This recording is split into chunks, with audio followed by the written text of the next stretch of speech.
Hey folks, Dr. Mike Israel here for Renaissance Periodization, Hypertrophy Made Simple video number 15, matching your training to your diet.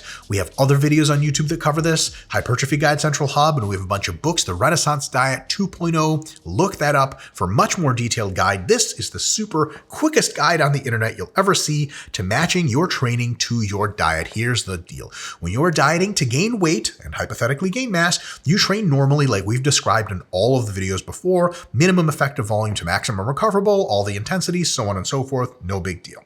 For maintenance dieting, when you're not actively trying to gain weight to put on muscle or lose fat, you can train normally and see some gains, especially if you're a beginner and intermediate. As you get to be more advanced, you want to save the maintenance phase for low volume training to recoup and recover so that you can go back to doing training in gaining phases sooner or fat loss phases sooner, because those are the real meat and potatoes phases that make you better. Maintenance phase doesn't make you better as much as it's more of a break, especially when you're advanced. For more details on how to do low volume maintenance phases, check out video number 11 in this series.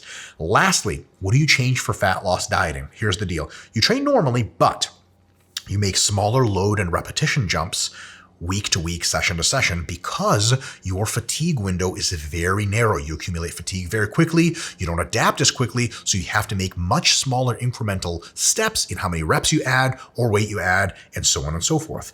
Same thing with sets. You're not going to be able to add as many sets. And because fatigue accumulates very quickly on fat loss phases, your maximum recoverable volume comes down to meet you. So MRV per week may normally be, as an example, 20 sets per week.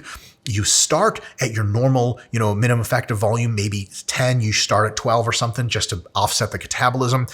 And you say, okay, I'm going to get to 20. You may actually have to stop at 16 or 17 because your MRV has descended due to that really catabolic, really high fatigue environment. So don't expect to get to your normal volumes. Just do your best to auto-regulate, train nice and hard, but don't expect to be breaking any crazy PRs. And lastly, do not prioritize any muscle groups. Prioritizing muscle groups is pointless because you don't even have the resources to grow them. Like, you're training them extra hard, but how come you're not even eating enough food to grow them extra hard? And worst part is training some muscles extra hard on a priority phase means you train other muscles not as hard. And then those not as hard muscles are going to lose muscle potentially. So when you're dieting for fat loss, you train everything rather evenly. Folks, give that some thought. Best of luck. See you next time for the last video in the series.